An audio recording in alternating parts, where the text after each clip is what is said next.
결혼 10년 차, 우리 부부의 견고했던 세상이 대낮 아파트 단지 입구에서 터져나온 뺨 한 대로 흔들리기 시작할 줄은 꿈에도 몰랐다. 모든 것은 숨막히는 땡볕이 내리쬐던 그날 오후에 시작되었다. 내가 딸 아이를 목욕시키고 있을 때였다. 밖에서 시끄러운 소리가 들려왔다. 처음에는 늘 있는 주민 간의 사소한 다툼이겠거니 하고 대수롭지 않게 여겼다. 하지만 누군가 악에 받쳐 소리치는 목소리가 선명하게 들려왔다. 한가람, 네가 감히 여길 다시 와? 나는 그 자리에 얼어붙었다. 한가람은 내 아내의 이름이었다. 나는 서둘러 옷을 꿰어입고 밖으로 뛰쳐나갔고 눈앞에 펼쳐진 광경에 아무런 반응도 할 수 없었다. 아내가 아파트 정문 바로 앞에 서 있었다. 한 손으로 뺨을 감싼 채 눈에는 눈물이 그렁그렁했다. 그 앞에는 30대 후반으로 보이는 낯선 여자가 서 있었다. 오피스룩 차림의 그녀는 분노로 얼굴이 시뻘게 달아오른 채 아내의 얼굴에 대고 삿대질을 하며 물세례를 퍼붓듯 소리치고 있었다. 내 남편 돌려내. 이 여우 같은 년아. 네가 뭐라도 되는 줄 알아? 결국 돈에 환장해서 남의 남자나 꼬시는 주제에 순진한 척하기는. 주민들의 놀란 시선과 점점 커지는 수군거림 속에서 그 여자는 망설임 없이 손을 휘둘러 아내의 뺨을 세차게 내리쳤다. 아내는 비틀거리며 뒷걸음질 쳤고 얼굴은 새하얗게 질린 채 입술에서는 피가 배어나왔다. 나는 즉시 달려나가 아내 앞을 가로막고 소리쳤다. 당신 누구요? 왜 내 아내를 때리는 겁니까? 하지만 여자는 겁을 먹기는커녕 모여든 사람들을 향해 더 큰 소리로 외쳤다. 내가 누구냐고? 당신 아내가 몰래 만나고 다니는 그 인테리어 회사. 차무열 대표 와이프다. 다들 똑똑히 보세요. 이게 어린이집 교사라는 여자의 실체예요. 노래방 도우미도 아니고 어떻게 남자를 이렇게 홀리고 다닙니까? 나는 분노와 당혹감에 떨리는 손으로 아내를 집 안으로 끌어들였다. 여자는 여전히 문 밖에서 악을 썼다. 나한테 증거 다 있어. 카톡 내용, 사진, 심지어 영상까지 있다고. 내 남편이랑 한 번만 더 엮이면 너 가만 안 둬. 점점 커지는 웅성거림 속에서 현관문이 닫혔다. 한 아주머니의 목소리가 똑똑히 들려왔다. 어머, 저렇게 착해 보이는데 남의 남편을 빼서? 저번에 아들이랑 장 보러 가는 거 봤는데 참 행복한 가정인 줄 알았더니만. 아내는 현관바닥에 주저앉아 뺨을 감싼 채 공황에 빠진 눈으로 나를 바라봤다. 안방에 있던 딸 이슬이가 뛰쳐나와 엄마를 보더니 와락 울음을 터뜨렸다. 엄마, 왜 그래? 어디 아파? 아내는 아이를 끌어안았지만 아무 말도 하지 못했다. 나는 두 모녀를 바라보며 머릿속이 아찔했다. 고통, 상처, 의심, 그리고 약간의 수치심까지 뒤섞인 전에 느껴보지 못한 무거운 감정이 나를 짓눌렀다. 누군가 내 아내를 모욕했고 간접적으로 이 집의 가장인 나의 명예까지 짓밟았다. 나는 심호흡을 하며 간신히 평정을 유지하려 애썼다. 무슨 일이야? 설명해봐. 저 여자는 누구고 왜 당신을 때린 거지? 왜 당신이 자기 남편이랑 바람났다고 하는 건데? 아내는 더듬거리며 말했다. 나는 아무것도 몰라요. 누구랑 그런 적 없어요. 맹세해요. 나는 미간을 찌푸렸다. 저 여자가 자기 남편 이름이 차무열이라고 했어. 당신이 아는 사람 맞아? 아내는 눈물을 뚝뚝 흘리며 작게 고개를 끄덕였다. 네, 차무열 대표님. 예전에 어린이집에 장난감이나 교구 후원해 주시던 분이에요. 하지만 그냥 업무적으로 몇 번 뵌 게 다예요. 단둘이 만난 적도 없고 선 넘는 메시지를 보낸 적도 없어요. 나는 침묵했다. 마음이 복잡했다. 차무열, 그 남자가 기억났다. 키가 크고 말솜씨가 좋았던 남자. 후원자 자격으로 아내의 어린이집에 몇 번 왔었다. 그때는 유아교육에 관심을 가져주는 사람이 있다는 사실에 감사한 마음까지 들었지만 이제 모든 것이 뒤집힌 기분이었다. 나는 소파에 앉아 아내를 바라봤다. 아내는 여전히 딸을 끌어안고 있었다. 눈은 퉁퉁 붓고 뺨에는 손자국이 선명했으며 입술에서는 피가 맺혀 있었다. 믿어야 할지 의심해야 할지 알 수 없었다. 한쪽에는 내가 사랑하고 절대적으로 믿었던 아내가 있었고 다른 한쪽에는 이름과 얼굴, 구체적인 고발 내용, 그리고 이웃이라는 증인까지 있는 공개적인 모욕이 있었다. 나는 물 한 잔을 따라 아내에게 건넸다. 아내는 떨리는 손으로 잔을 받았다. 나는 좀 더 차분한 목소리로 다시 물었다. 정말 그 사람하고 아무 일도 없었다고 확신해? 아내는 고개를 끄덕였지만 내 눈을 마주치지 못했다. 나는 우리가 함께 산 10년 동안 아내가 처음으로 내 시선을 피한다는 것을 깨달았다. 그리고 바로 그 시선이 내 등골을 서늘하게 만들었다. 나는 내가 아내를 가장 잘 아는 사람이라고 생각했었다. 한가람은 조용하고 다정한 여자였다. 온종일 아이들을 가르치고 딸을 돌보는 것밖에 모르는 사람이었다. 10년간 함께 살면서 그녀가 누구에게 언성을 높이는 것조차 본 적이 없었다. 나에게 의심의 여지를 준 적은 더더욱 없었다. 그런데 오늘 오후 수많은 이웃이 지켜보는 앞에서 그녀는 상간녀로 몰렸고 여우라 불렸으며 뺨을 맞고도 아무런 반박도 하지 못했다. 그저 얼굴을 감싸고 울기만 했다. 그리고 나는 이제 무엇을 믿어야 할지 알 수 없게 되었다. 아내는 소파에 앉아 있었다. 부어오른 뺨과 여전히 빨간 눈시울. 나는 얼음 주머니를 건넸지만 그녀는 그저 힘없이 들고만 있었다. 딸 이슬이는 엄마 곁에 꼭 붙어 앉아 연신 물었다. 엄마, 많이 아파? 그 모습을 보니 심장이 납덩이처럼 무거워졌다. 나는 아이를 살짝 안방으로 데려다 놓고 돌아와 여전히 침착함을 가장한 목소리로 말했다. 마지막으로 다시 물을게. 차무열 그 사람하고 정말 아무 관계 아니야? 아내는 고개를 들어 나를 바라봤다. 그 눈빛은 마치 구조를 요청하는 듯했다. 아니에요. 정말 아무 일도 없었어요. 맹세해요, 여보. 나는 그녀를 오랫동안 쳐다봤다. 아내의 눈에 서린 공포는 거짓말을 하는 사람의 것 같지는 않았다. 하지만 내 마음을 혼란스럽게 하는 것은 그녀의 애매한 태도였다. 그녀는 차무열을 안다는 사실을 부인하지 않았고 아무 관계가 아니라고 말하면서도 내 눈을 똑바로 쳐다보지 못했다. 마음속에서 무언가 걸렸다. 나는 긴 한숨을 내쉬며 고개를 돌렸다. 목소리가 낮게 가라앉았다. 그런데 왜 그 여자가 당신 이름도 알고 우리 집 주소도 알고 여기까지 찾아와서 난리를 친 걸까? 심지어 증거도 있다고 했잖아. 아무것도 없는 데서 그런 이야기가 나올 수는 없어, 가람아. 아내는 침묵했다. 나는 목소리를 높였다. 뭐라도 말을 해봐. 한참 후에야 그녀가 흐느끼며 말했다. 왜 저러는지 저도 모르겠어요. 아마 그 사람이 자기 아내한테 거짓말을 했겠죠. 저는 정말 아무것도 안 했는데 그 사람이 예전에 문자도 보내고 전화도 한 적은 있어요. 당신이 오해할까봐 무서워서 말 못했어요. 나는 눈살을 찌푸렸다. 내가 오해할까봐 무서웠던 거야? 아니면 나한테 숨기는 게 있었던 거야? 그 질문에 아내는 숨을 멈췄다. 집안의 공기는 질식할 듯 무겁게 내려앉았다. 나는 마치 벼랑 끝에 서 있는 기분이었다. 작은 바람 한 번에도 의심과 고통의 깊은 구렁텅이로 떨어질 것만 같았다. 나는 침실로 들어가 문을 닫았다. 머릿속에는 아까 그 여자의 말이 계속 맴돌았다. 나한테 증거 다 있어. 아내가 뺨 맞는 모습, 울부짖는 이슬이, 스마트폰을 들고 영상을 찍던 이웃들. 모든 장면이 악몽처럼 뒤엉켰다. 그날 밤 아내는 작은 방에서 딸과 함께 잠이 들었다. 나는 혼자 침대에 누워 밤새 뒤척였다. 밤 11시가 넘었을까? 화장실에서 새어나오는 불빛이 보였다. 물을 마시러 나갔다가 안에서 들려오는 작은 속삭임의 걸음을 멈췄다. 아내의 목소리였다. 그녀는 통화 중이었다. 나는 숨을 죽이고 귀를 기울였다. 저한테 더는 전화하지 마세요. 제발요. 부탁이에요. 이제 당신하고 더는 엮이고 싶지 않아요. 나는 그 자리에 못 박힌 듯 섰다.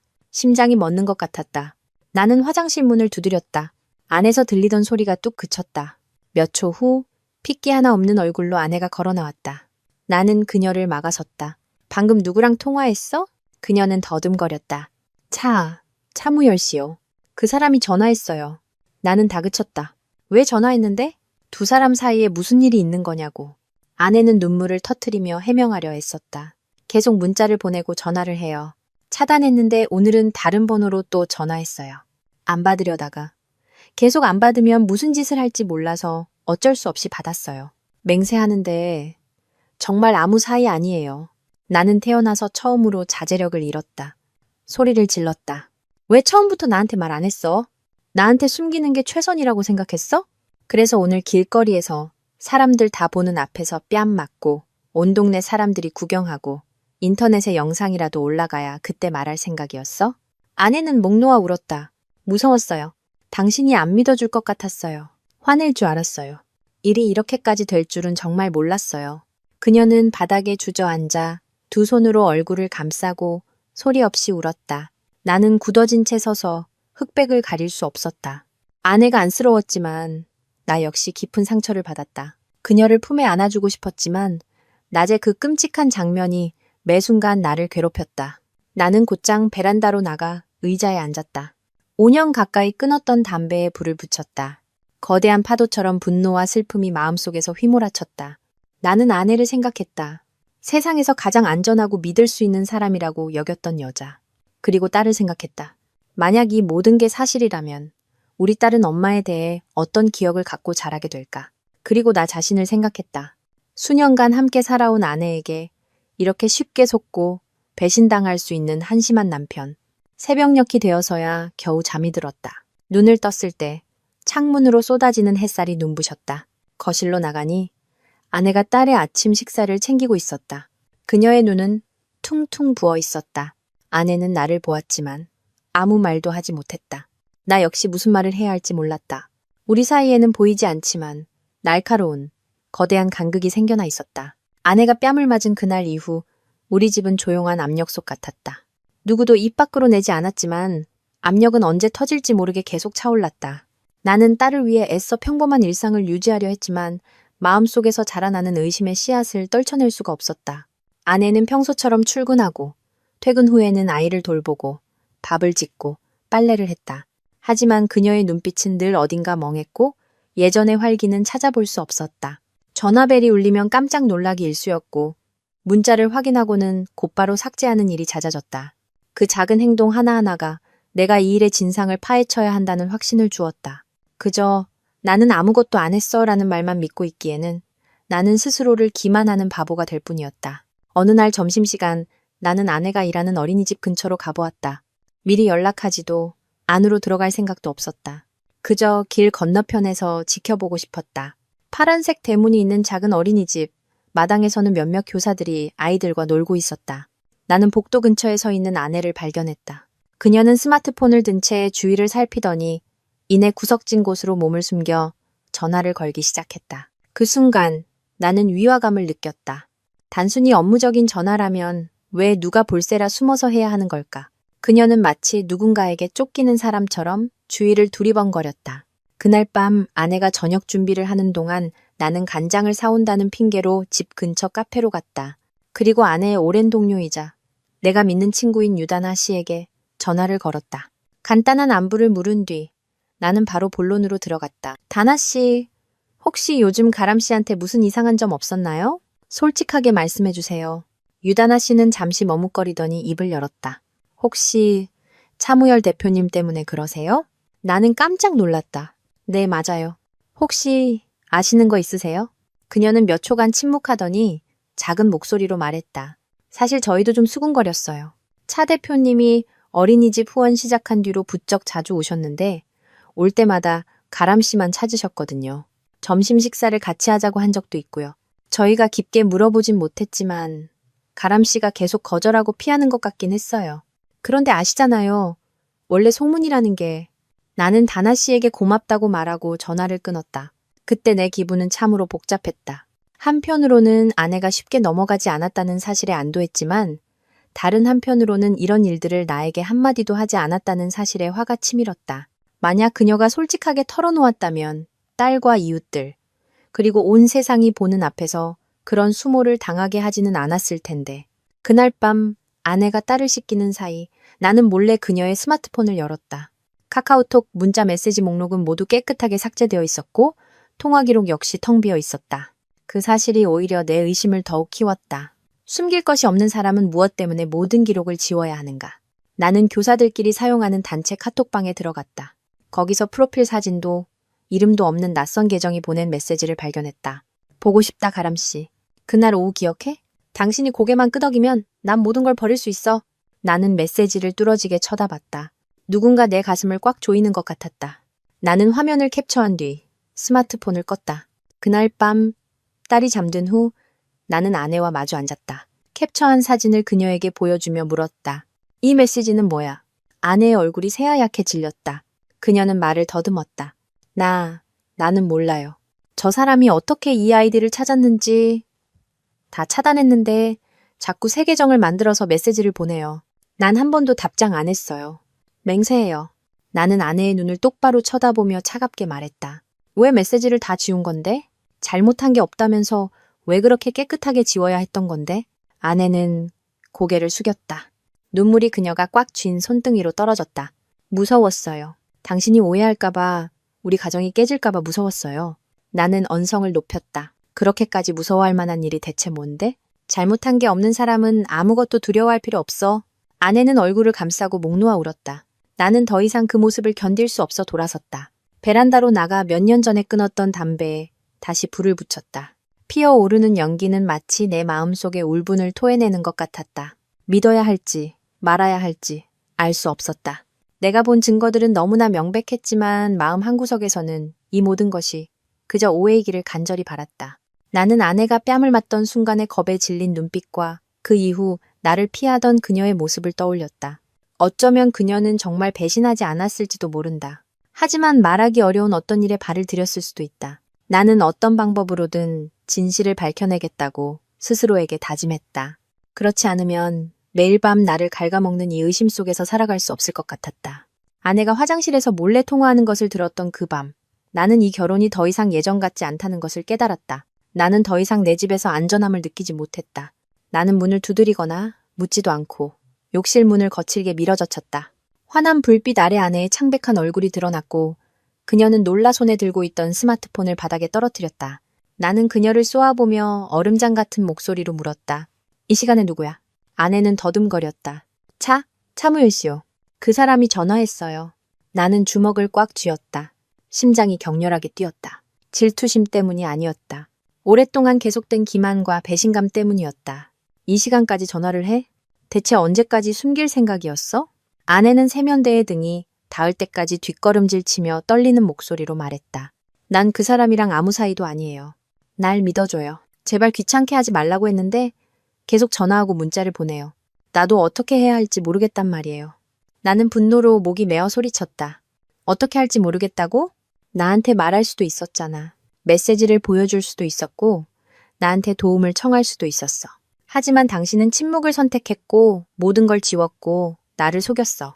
이제 와서 내가 뭘 믿어주길 바라는 거야? 아내는 타일 바닥에 무릎을 꿇고 앉아 눈물을 쏟아냈다. 그녀는 내 다리를 붙잡고 흐느꼈다. 내가 잘못했어요. 그냥 이 모든 일이 조용히 사라지기만 바랐어요. 당신이 오해할까봐, 우리 가정이 깨질까봐, 이슬이가 아빠를 잃을까봐 무서웠어요. 나는 온몸이 굳은 채 서 있었다. 때로는 육체적인 외도가 아니더라도 충분히 오랫동안, 충분히 깊게 무언가를 숨기는 것만으로도 상대방을 무너뜨릴 수 있었다. 나는 아무 말도 하지 않았다. 방으로 돌아와 침대에 누워 텅 빈 천장을 응시했다. 심장이 돌덩이처럼 무거웠다. 나는 아내가 협박을 당한 것인지 아니면 스스로 발을 들인 것인지 그녀의 마음속 죄책감과 두려움의 경계가 어디에 있는지 알 수 없었다. 하지만 한 가지는 확실했다. 내가 무언가 하지 않으면 진실은 그녀의 눈물과 애원 속에 영원히 묻혀버릴 것이라는 것. 다음 날 아침 나는 평소보다 일찍 일어났다. 베란다에서 홀로 커피를 마셨다. 아내는 평소처럼 아침을 차렸다. 한쪽 뺨은 여전히 부어 있었고 눈 밑은 거무죽죽했다. 나는 그녀를 보지 않았고 우리 사이에는 아무런 대화도 없었다. 두 사람 사이의 공기는 얇지만 차가운 얼음막 같아서 결코 걷어낼 수 없을 것 같았다. 그날 오후 나는 차무열을 만나기로 결심했다. 아내에게는 알리지 않았다. 예전에 아내가 미처 지우지 못했던 통화 기록에서 그의 번호를 찾아냈다. 전화를 걸자 수화기 너머로 침착하고 중후한 남자의 목소리가 들려왔다. 여보세요. 누구시죠? 나는 평정심을 유지하려 애썼다. 한가람 씨 남편입니다. 잠깐의 침묵 후 그가 나지막이 웃었다. 아, 드디어 전화하셨군요. 긴 말하고 싶지 않습니다. 직접 만나고 싶습니다. 좋습니다. 오늘 오후 5시 공원 맞은편 카페에서 보죠. 차무열은 정시에 나타났다. 그는 깔끔한 흰색 셔츠에 값비싼 시계를 차고 있었다. 자신감 넘치고 어딘가 오만한 분위기를 풍겼다. 나는 이미 자리에 앉아 물도 마시지 않고 그를 기다리고 있었다. 그가 들어섰을 때 나는 일어나 그의 눈을 똑바로 쳐다봤다. 증오도 긴장도 없이 그저 진실을 알아야만 하는 한 남자의 시선으로 나는 단도직입적으로 물었다. 당신과 내 아내 무슨 일이 있었습니까? 그는 미소를 지으며 여유롭게 의자를 끌어당겨 앉았다. 가슴 앞에서 팔짱을 끼며 말했다. 어떤 버전으로 듣고 싶으시죠? 깨끗한 이야기? 아니면 추잡한 진실? 나는 차갑게 말했다. 실제로 일어난 일만 듣고 싶습니다. 돌려 말하지 마시죠. 그는 커피를 한 모금 마시고는 천천히 말했다. 한때 당신 아내를 좋아했습니다. 그래요. 아주 많이. 다정하고 분수를 아는 여자였죠. 돈 때문에 나한테 들러붙는 여자들과는 달랐습니다. 그녀는 나를 단호하게 거절했지만 바로 그 거절이 나를 더 자극했습니다. 남자의 본능이죠. 이해하시잖아요? 나는 목소리를 낮게 깔았다. 그래서 아내에게 무슨 짓을 했습니까? 차무열은 시선을 피하지 않고 대답했다. 목소리가 조금 가라앉았다. 다가가려고 애썼습니다. 식사하자고도 했고 선을 넘는 말도 했죠. 그녀는 받아주지 않았습니다. 그러다 제가 실수로 그녀의 사진을 제 아내에게 보내며 도발하는 듯한 말을 했습니다. 그녀의 마음을 흔들어 보려는 생각이었는데 제 아내가 그렇게 길길이 날뛰며 당신 집까지 찾아가 난리를 칠 줄은 몰랐습니다. 나는 조용히 앉아 물잔을 쥔 손에 힘을 주었다. 아내와 잠자리 가진 적 있습니까? 차무열은 나를 보았다. 그의 눈빛에서는 더 이상 오만함이 느껴지지 않았다. 아니요. 단 한 번도 그녀의 몸에 손댄 적 없습니다. 기회가 없었죠. 하지만 내 정복욕을 채우기 위한 목표물로 그녀를 삼았던 것은 제 잘못입니다. 나는 더 이상 아무 말도 하지 않고 일어섰다. 심장이 칼로 찔린 듯 아팠지만 그를 때리지는 않았다. 카페를 나와 곧장 집으로 향했다. 머릿속은 복잡했고 한편으로는 마음이 가벼워지면서도 다른 한편으로는 더 무거운 짐이 얹힌 기분이었다. 한가람은 배신하지 않았다. 하지만 그녀는 그런 인간에게 혼자 시달리면서도 나에게는 한마디도 하지 않았다. 그리고 그 대가는 무엇이었나? 아파트 정문에서 맞은 뺨, 이웃들의 시선, 딸아이의 겁에 질린 눈빛이었다. 그날 밤 나는 늦게 귀가했다. 아내는 딸에게 한글을 가르쳐주고 있었다. 나는 오랫동안 말없이 그녀를 바라봤다. 그녀 역시 아무것도 묻지 않았다. 나는 단 한마디만 했다. 그 사람 만났어. 다 들었어. 아내는 나를 돌아봤다. 그녀의 눈에서 참았던 눈물이 터져 나왔다. 그녀는 내가 무슨 말을 들었는지 묻지 않았다. 그저 고개를 숙이며 말했다. 그래도 집에 돌아와줘서 고마워요. 차무열을 만나고 온 후 내 머릿속은 수백 개의 답없는 질문으로 가득 찼다. 나는 아내가 외도하지 않았다는 것, 그녀가 끈질긴 괴롭힘 속에서 감당하기 힘든 상황에 놓였다는 것을 알게 되었다. 하지만 왜 모든 일이 이 지경에 이르도록 내버려뒀는지 여전히 이해할 수 없었다. 나를 괴롭혔던 것은 아내가 유혹당했다는 사실이 아니었다. 그녀가 이 모든 것을 혼자서 묵묵히 견뎌냈다는 사실, 루머의 중심에서, 질투의 눈먼 여자의 분노 앞에서 홀로 싸우면서도 단 한 번도 나에게 입을 열지 않았다는 사실이었다. 왜 침묵해야만 했을까? 내가 바로 곁에 있었는데 왜 사람들이 보는 앞에서 모욕을 당하고 나서야 더 이상 숨길 수 없다는 것을 깨달았던 걸까? 한가람은 나를 배신하지 않았다. 하지만 그녀는 나를 믿는 것을 선택하지 않았다. 다음 날 아침, 내가 출근 준비를 할 때 아내가 다가왔다. 평소처럼 오렌지 주스 한 잔을 식탁에 내려놓았다. 나는 그녀의 모든 움직임에서 조심스러움을 느낄 수 있었다. 그녀는 아무 말 없이 나를 한번 쳐다보고는 돌아서려 했다. 나는 그녀를 불렀다. 가람아. 그녀는 돌아섰지만 감히 내 눈을 쳐다보지 못했다. 나는 천천히 말했다. 어제 그 사람 만났어. 다 들었어. 당신이 잘못한 게 없다는 거 알아. 아내는 입술을 깨물었다.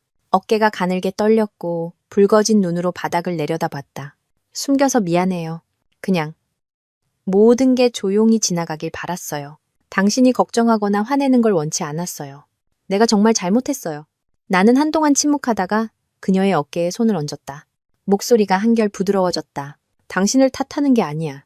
하지만 다음부터는 혼자 감당하지 마. 아내는 고개를 끄덕였다. 눈물이 소리 없이 뺨을 타고 흘러내렸다.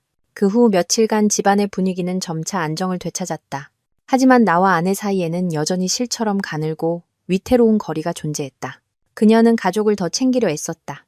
점심은 먹었는지, 저녁에는 무엇을 먹고 싶은지 전화해서 묻곤 했다. 하지만 나는 그런 행동들이 우리 둘이 겪은 상처를 지울 수 없다는 것을 알았다.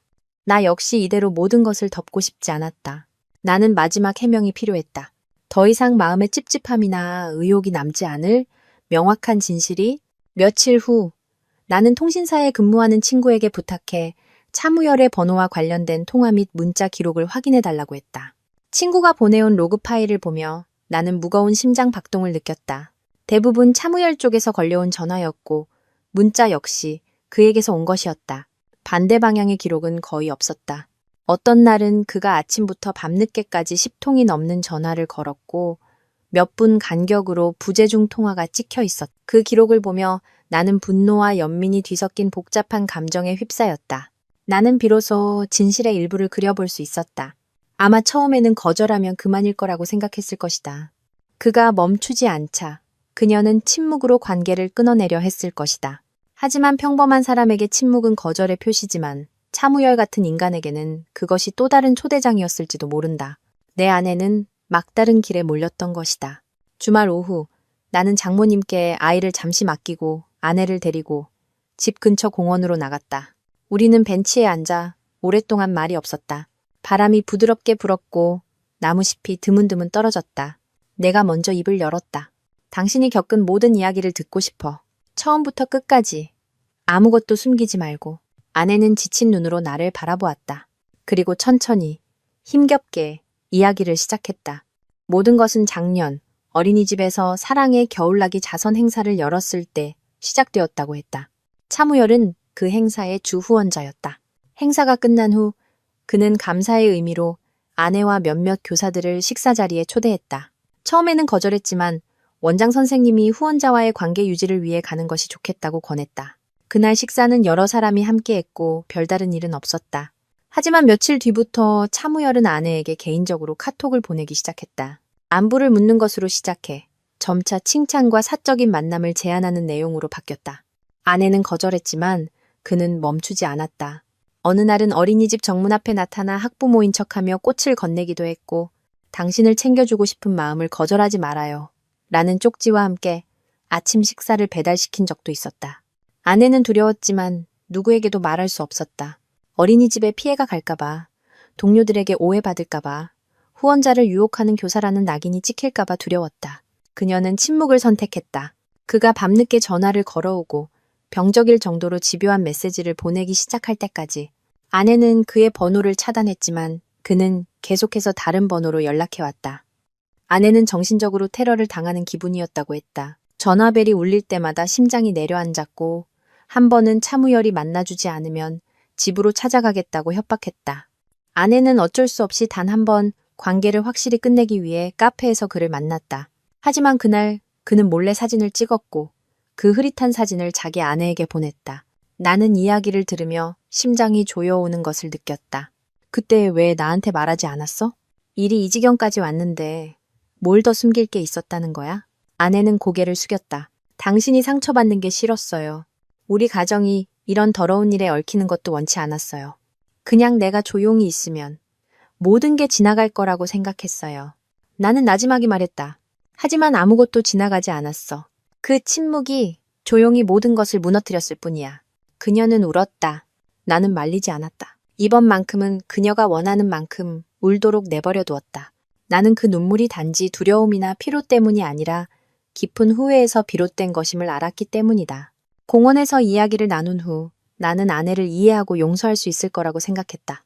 하지만 마음 깊은 곳에서는 여전히 무언가 완전히 해소되지 않은 느낌이 남아 있었다. 그것은 마치 살짝 닫힌 문 앞에 서 있는 기분이었다. 문 너머에 진실이 있다는 것을 알지만 차마 밀어서 열 용기가 나지 않는. 아내가 내게 들려준 이야기는 매우 상세하고 논리적이었지만 여전히 메워지지 않은 공백이 있었다. 이성적으로는 부정하려 했지만 감정적으로는 떨쳐낼 수 없는 무언가. 나는 그녀를 온전히 믿고 싶었지만 1년 동안이나 괴롭힘당한 사실을 남편에게 숨긴 여자라면 다른 몇 가지 세부 사항도 숨길 수 있다는 것을 나 자신이 가장 잘 알고 있었다. 나는 잊고 있던 사소한 기억들을 되짚기 시작했다. 절대적인 신뢰 때문에 무심코 지나쳤던 모든 사건과 대화들. 차무열이 아내의 어린이집에 자주 나타나던 그 시기, 아내가 부서 회의가 있다거나 아픈 원생을 병원에 데려다 줘야 한다며 몇 번 늦게 귀가했던 것이 기억났다. 당시에는 너무나 익숙하고 합리적인 이유였기에 아무런 의심도 하지 않았다. 하지만 지금 돌이켜보니 무언가 이상했다. 나는 섣부른 추측으로 무고한 사람에게 상처를 주고 싶지 않았다. 하지만 이 모호한 찝찝함을 안고 살아갈 수도 없었다. 내가 틀렸기를 바라면서도 나는 증거가 필요했다. 어느 날 저녁 아내가 씻는 동안 나는 가족의 추억이 담긴 상자를 열었다. 그곳은 아내가 낡은 사진, 생일카드, 딸의 상장 등 소중한 물건들을 보관하는 곳이었다. 나는 상자 안을 뒤지다가 파란색의 작은 종이 상자를 발견했다. 그 안에는 이름도 적히지 않은 낡은 편지 봉투가 하나 들어있었다. 나는 몇 초간 망설이다 봉투를 열었다.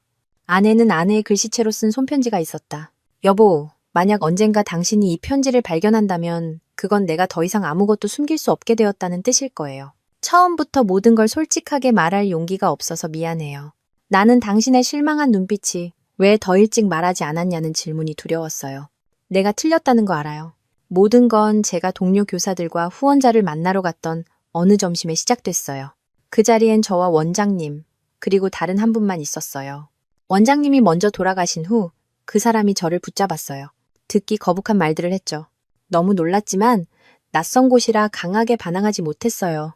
그가 권하는 음료는 마시지 않았지만 제가 잠시 한눈을 팔았던 것 같아요. 언제 잠들었는지 기억나지 않아요. 눈을 떴을 때 제 블라우스 단추가 하나 풀려 있었어요. 아무 일도 일어나지 않았어요. 하지만 그가 무슨 의도를 가졌었는지 알 수 있었죠. 저는 공포에 질려 그곳을 뛰쳐나왔어요. 그날 이후로 그 사람은 문자를 보내고 전화를 하고 저를 협박하기 시작했어요. 나는 모든 기록을 지웠어요. 너무 무서워서. 당신을 포함한 누구에게도 말할 수가 없었어요. 나는 편지를 내려놓았다. 온몸이 차갑게 식었다. 상황이 이렇게까지 끔찍할 줄은 몰랐다. 나는 차무열이 그저 치근덕대다 실패한 남자라고 생각했다. 하지만 그는 처음부터 악의적인 의도를 가졌고 심지어 내 아내에게 약을 쓰려고 했을지도 모른다. 참을 수 없는 분노가 치밀어 올랐다. 더 이상 가만히 앉아있을 수 없었다. 다음 날 아침. 나는 현장 출장이 일찍 잡혔다고 아내에게 말했다. 하지만 사실 나는 차무열의 인테리어 회사가 있는 건물로 차를 몰았다. 로비 앞에서 그림자처럼 그를 기다렸다. 9시쯤 그가 노트북을 든 채 엘리베이터에서 내렸다. 여전히 번지르르 하고 위선적인 모습이었다. 나는 그의 앞을 막아섰다. 차무열은 잠시 멈칫하더니 이내 입꼬리를 올렸다. 또 무슨 일로? 당신 아내가 다 말했을 텐데. 나는 대답 대신 주머니에서 편지를 꺼내 보였다. 그날 내 아내한테 무슨 짓을 했지? 차무열은 편지를 힐끗 보더니 눈빛이 미세하게 흔들렸다. 이내 냉소를 지었다. 내가 스스로 유죄를 인정할 만큼 멍청해 보이나? 나는 주먹을 꽉 쥐고 분노를 억눌렀다. 당신 자백은 필요 없어. 하지만 경고하는데 한 번만 더 우리 가족 앞에 나타나면 난 당신이 모든 걸 잃게 만들 거야.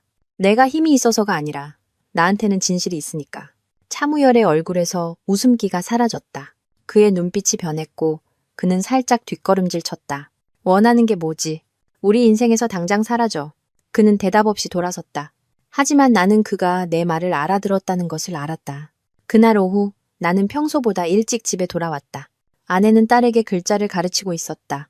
나를 본 그녀가 희미하게 미소 지었다. 나는 그녀 옆에 앉아 어깨에 손을 얹었다. 그녀는 놀랐지만 아무것도 묻지 않았다. 나는 나지막이 말했다. 편지, 읽었어. 아내는 그 자리에 얼어붙었다. 눈을 동그랗게 뜨고 허공에서 손을 멈췄다. 나는 말을 이었다. 내가 당신을 지켜주지 못해서 미안해. 그때 당신이 내게 말했더라면 내가 무언가 할 수 있었을 텐데. 아내는 고개를 숙였다. 눈물이 딸의 공책 위로 떨어졌다. 나는 그녀의 눈물을 닦아주지도 그녀를 안아주지도 않았다. 하지만 몇 달 만에 처음으로 내 마음이 조금은 가벼워지는 것을 느꼈다. 아내가 숨겨둔 편지를 읽은 후 내 안에 모든 감정이 뒤섞였다. 차무열에 대한 분노는 여전했지만 아내에 대한 원망은 사라졌다. 그 자리를 채운 것은 숨막히는 연민이었다. 지난 1년간 그녀가 얼마나 큰 두려움과 압박 속에서 살았을지 상상조차 할 수 없었다. 남편으로서 나는 아내의 지친 눈빛, 한밤중의 작은 뒤척임, 내가 의심할까 두려워 메시지를 지우던 그 작은 몸짓조차 알아채지 못했다. 나는 스스로를 가족을 지킬 수 있는 강한 가장이라고 믿었다. 하지만 현실은 어땠는가? 내 아내는 함정에 빠지고 정신적 테러를 당하고 교묘한 협박에 시달리고 있었다. 그런데 나는 바로 곁에 있으면서도 아무것도 몰랐다. 더 최악인 것은 모든 것이 드러났을 때 나의 첫 반응은 보호가 아니라 신문이었고 의심이었으며 증거를 찾기 위한 은밀한 추적이었다. 나는 정작 가장 보호받아야 할 사람이 바로 그녀라는 사실을 잊고 있었다. 그날 저녁 식사를 마친 후 나는 아내를 도와 설거지를 하고 식탁을 닦았다. 그리고 그녀가 늘 내게 해주던 것처럼 오렌지 주스 한 잔을 따라 건넸다. 아내는 놀란 눈으로 나를 쳐다봤다. 나는 가볍게 말했다.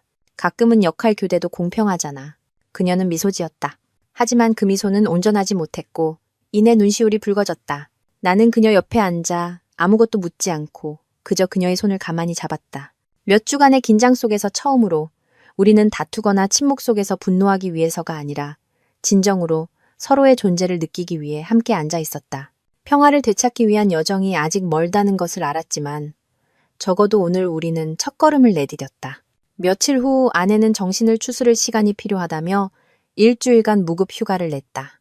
나 역시 현장 업무를 미루고 집에서 온라인으로 일하며 아내를 도와 아이를 돌봤다. 우리 둘 다 지쳐 있었지만 누구도 입 밖으로 내지 않았다. 우리는 침묵했지만 그 침묵은 이전의 무거운 공기와는 다른 편안한 침묵이었다. 딸 이슬이는 가족의 폭풍을 이해하지 못한 채 그저 엄마 아빠가 모두 집에 있다는 사실에 마냥 즐거워했다. 아내는 딸에게 더 많은 시간을 쏟았다. 함께 책을 읽고 퍼즐을 맞추고 아이가 좋아하는 음식을 만들어 주었다. 나는 그 순간들을 바라보며 마음이 점차 부드러워지는 것을 느꼈다. 하지만 모든 것이 끝난 것은 아니었다. 월요일 아침 이메일을 확인하기 위해 스마트폰을 켠 나는 낯선 카카오톡 메시지 하나를 발견했다. 프로필 사진은 시든 꽃이었고 이름은 단 한 글자 차였다. 정말로 모든 일이 조용히 끝나길 바란다면 당신 아내의 입단속 잘 시켜. 만약 다른 사람에게 이 일을 떠벌리고 다니면 내가 가진 사진들 인터넷에 전부 풀어버릴 테니까. 당신 아내도 당신 생각처럼 그렇게 깨끗한 여자는 아닐 텐데. 메시지를 읽는 순간 피가 거꾸로 솟는 것 같았다. 차무열, 그놈이 분명했다. 결국 그는 멈출 생각이 없었던 것이다. 나는 즉시 화면을 캡처해 저장했다. 하지만 이번에는 분노하지 않았다. 이상할 정도로 침착했다. 나는 스마트폰을 아내에게 건네며 읽어보라고 했다. 그녀는 온몸을 떨며 얼굴이 새하얗게 질렸다. 손으로 옷자락을 움켜쥐었다. 나는 말했다. 다시는 저놈이 당신을 괴롭히게 두지 않을 거야. 이제는 그가 대가를 치를 때가 됐어. 나는 형사로 일하는 친구에게 연락했다. 괴롭힘과 협박 문자, 몰래 찍힌 사진, 그리고 범죄의 소지가 있는 함정까지 모든 상황을 설명했다. 친구는 증거만 확실하다면 이건 결코 작은 사건이 아니라고 말했다. 사생활 침해, 협박, 공갈미수로 기소할 수 있으며 만약 약물을 사용하려 했거나 강압이 있었다는 증거가 나오면 죄는 더 무거워질 것이라고 했다. 나는 모든 자료를 다시 모으기 시작했다. 메시지 캡처 화면, 아내의 손편지, 통화 기록 사본, 동료 유다나 씨의 증언. 각각의 증거는 오랫동안 왜곡되었던 진실의 조각들이었다. 그날 오후 나와 아내는 경찰서로 가서 고소장을 제출했다. 아내는 내 옆에 조용히 앉아 있었다. 표정은 없었지만 두려움에 떨고 있다는 것을 알 수 있었다. 나는 그녀의 손을 꽉 잡았다. 괜찮아. 이번에는 내가 옆에 있어. 그녀는 고개를 끄덕였다. 눈물이 내 손등 위로 떨어졌다. 나는 그 눈물이 비로소 찾아온 해방감의 첫 신호라는 것을 알았다. 나는 아내와 함께 조사실에 앉아 있었다. 형광등 불빛이 아내의 얼굴을 비췄고 그녀의 뺨은 더욱 창백해 보였다. 깊게 팬 다크서클에는 지난 시간의 피로가 고스란히 담겨 있었다. 심장이 세차게 뛰었다. 아마도 지금 이 모든 것이 밝혀질 순간일 것이다. 수사관은 우리 앞에 손편지, 사본, 메시지, 캡처 화면, 통화 기록, 그리고 유다나 씨의 진술서를 펼쳐놓았다. 그는 하나하나 신중하게 물었다. 나는 아파트 앞에서 벌어졌던 소동부터 숨겨진 편지, 그리고 차무열의 심야 전화와 협박 메시지까지 내가 아는 모든 것을 털어놓았다. 아내는 조용히 앉아 있다가 자신이 겪었던 일 붙잡혔던 순간, 협박당했던 기억, 약을 탄 듯했던 음료에 대한 의심을 이야기하며 결국 눈물을 터뜨렸다. 수사관은 꼼꼼하게 모든 것을 기록했다. 나는 아내를 바라보며 그 어느 때보다 깊은 연민을 느꼈다. 그녀는 너무 많은 것을 견뎌왔다. 그들이 아내의 뺨을 때렸던 여자, 허린에 대해 물었을 때 나는 이웃들의 증언과 함께 이것이 단순한 개인 간의 다툼이 아닐 수도 있다는 의견을 제시했다. 어쩌면 그녀 역시 차무열에게 고통받은 또 다른 피해자일지도 모른다고. 3시간이 넘는 조사를 마치고 나왔을 때 우리는 완전히 지쳐 있었다. 하지만 진실과 마주했다는 사실이 잠 못 들고 뒤척이던 수많은 밤보다 훨씬 마음을 가볍게 했다. 며칠 후 수사관에게서 연락이 왔다.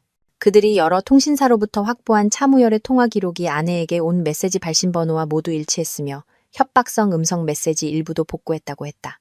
우리는 추가 조사를 위해 다시 경찰서로 향했다. 그곳에는 유다나 씨를 비롯한 아내의 동료 몇 명이 증인으로 와 있었다. 그들은 차무열이 어린이집에 찾아와 아내를 찾았던 일, 사적인 식사를 제안했던 일 등을 모두 증언했다. 그들의 증언은 내 마음속에 남아있던 마지막 의심의 벽을 허물었다. 경찰은 차무열을 사생활 침해, 협박, 정보통신망법 위반 불안감, 유발 등의 혐의로 기소 의견을 달아 검찰에 송치했다.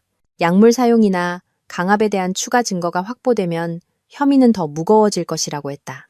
사건이 검찰로 넘어간 후 우리는 공개 재판이 가져올 파장을 대비해야 했다. 여론의 시선, 사람들의 수군거림이 두려웠지만 우리는 진실을 밝히는 것이 더 중요하다고 합의했다. 적어도 다른 피해자가 생기는 것을 막고 아내의 억울함을 풀 기회를 가져야만 했다. 기다림의 시간은 길었다. 아내는 눈에 띄게 쇠약해졌고 때로는 우울감에 빠져 잠을 설치기 일쑤였다. 나는 항상 그녀 곁을 지켰다. 심리 상담을 예약해 함께 찾아가며 그녀가 혼자가 아니라는 것을 느끼게 해주려 애썼다. 어느 비 오는 저녁, 우리는 창가에 앉아 떨어지는 빗방울을 바라봤다. 아내가 내 어깨에 기대며 나지막이 말했다. 여보, 당신이 없었다면 난 어떻게 됐을까? 나는 그녀를 끌어안고 속삭였다. 우린 함께 이겨낼 거야. 마침내 재판날이 되었다. 나는 아내와 함께 이른 아침 법원으로 향했다. 아내는 단순한 흰색 셔츠 차림이었다. 그 눈빛에는 여전히 불안감이 서려 있었지만 그 안에는 내가 전에 본 적 없던 단단함이 자리 잡고 있었다. 차무열이 피고인석에 섰을 때 그는 더 이상 예전의 자신만만한 모습이 아니었다. 그는 아내와 눈도 마주치지 못하고 고개를 숙였다. 검사가 공소 사실을 읽어내려갈 때 그의 저열한 행위들이 하나씩 드러났다. 아내가 증인석에 섰다. 그녀는 떨렸지만 분명한 목소리로 자신이 겪은 모든 일을 증언했다. 방청석은 숨소리 하나 없이 조용했다. 나는 주위를 둘러보았다. 몇몇 여성들의 눈시울이 붉어져 있었다. 아무런 잘못 없이 상간녀라는 낙인이 찍히는 고통을 그들은 어렴풋이나마 이해하는 듯했다. 내 차례가 되었을 때 나는 남편으로서 그리고 관련인으로서 발언했다. 내가 아내를 의심했던 순간 그리고 편지를 통해 모든 것을 알게 된 충격에 대해 말했다. 나는 법정에서 아내를 지켜줘야 할 남편이 마지막까지 진실을 몰랐다는 사실이 나를 가장 괴롭혔다고 고백했다. 그리고 모든 사람이 보는 앞에서 아내에게 사과했다. 가장 먼저 손 내밀어주지 못하고 의심의 눈초리로 그녀를 감시했던 것에 대해서 내가 자리로 돌아왔을 때 아내는 말없이 내 손을 더 꽉 쥐었다. 그 온기 속에서 나는 그녀의 용서를 느낄 수 있었다. 재판이 끝났을 때 법원은 차무열에게 유죄를 선고했다. 벌금형과 함께 아내에 대한 접근 금지 명령이 내려졌고 추가적인 강압 행위에 대한 수사는 계속 진행될 것이라고 했다. 법원을 나설 때 오후의 햇살이 우리 부부의 등 뒤로 길게 그림자를 드리웠다. 우리는 아무 말 없이 마치 길고 긴 악몽에서 막 깨어난 사람들처럼 나란히 걸었다. 그날 저녁 우리는 평범한 일상을 되찾으려 애썼다. 이웃들의 수군거림은 줄었고 몇몇 학부모들은 조심스럽게 아내의 안부를 물어왔다. 아내가 내게 물었다. 내 옆에 있는 거 창피하지 않아요? 나는 그녀를 끌어안았다. 창피해야 할 사람은 당신이 아니야. 나는 가족과 더 많은 시간을 보내기 위해 근무지를 옮겼다. 아내 역시 부담을 줄이기 위해 잠시 보직을 내려놓았다. 우리는 상처가 아물 시간이 필요했다. 나는 결혼 생활에서 신뢰란 단지 배신하지 않는 것이 아니라 가장 두려운 순간에도 기댈 수 있도록 서로의 곁을 지켜주는 것임을 깨달았다. 나는 더 이상 침묵하는 관찰자가 아니었다. 이제 나는 아내와 딸의 앞에서 모든 비바람을 막아주는 방패가 될 것이다. 1년 후 우리 가족은 마침내 평온한 아침을 맞이했다. 아직 상처는 남아있지만 희망의 빛이 우리 마음속 어두운 구석을 서서히 밝히고 있었다. 나는 잠든 아내의 얼굴을 바라보며 조용히 침대에서 빠져나왔다. 부엌에서는 딸 이슬이가 아침빵을 먹으며 해맑게 웃고 있었다. 아내가 다가와 우리를 보며 부드럽게 미소 지었다. 좋은 아침. 나도 웃으며 대답했다. 좋은 아침이야. 며칠 후 허린에게서 연락이 왔다. 그녀는 차무열과 이혼 소송 중이라고 했다. 그녀는 그날의 행동에 대해 사과하며 자신 역시 오랜 시간 그의 가스라이팅과 폭력에 시달려온 피해자였다고 고백했다. 그날의 분노는 단지 질투가 아니라 지옥 같은 결혼 생활에서 터져나온 절망의 비명이었다고. 아내는 조용히 그녀의 이야기를 들었다. 그리고 우리는 깨달았다. 이 비극에는 가해자는 단 한 명뿐이었고 나머지는 모두 다른 모양의 상처를 입은 피해자들이었다는 것을. 최종 판결에서 차무열은 추가 혐의가 인정되어 실형을 선고받았다. 법원은 그에게 아내에 대한 정신적 피해 보상금 지급을 명령했다. 그 돈은 상처를 모두 지울 수는 없었지만 그것은 아내가 겪은 고통에 대한 사회의 공식적인 인정이자 정의의 실현이었다. 판결이 선고되던 날 아내의 눈에서 눈물이 흘렀다. 그것은 승리의 눈물이 아니라 마침내 되찾은 공의에 대한 안도의 눈물이었다. 딸 이슬이는 엄마와 아빠를 보며 천진하게 웃었다. 마치 우리 가족이 거센 파도를 무사히 건넜다는 것을 아는 것처럼 나는 이 이야기를 승리의 기록으로 남기려는 것이 아니다. 그저 상기시키고 싶을 뿐이다. 결혼 생활에서 진실을 말하는 것은 때로 너무나 어렵지만 침묵이 길어질수록 가장 큰 짐을 지는 것은 결국 자기 자신이라는 것을, 때로는 시기적절한 설명 한마디, 따뜻한 포옹 한 번, 그리고 어떤 상황에서도 곁을 지켜주는 동반자야말로 가장 강력한 치유제라는 것을 말이다.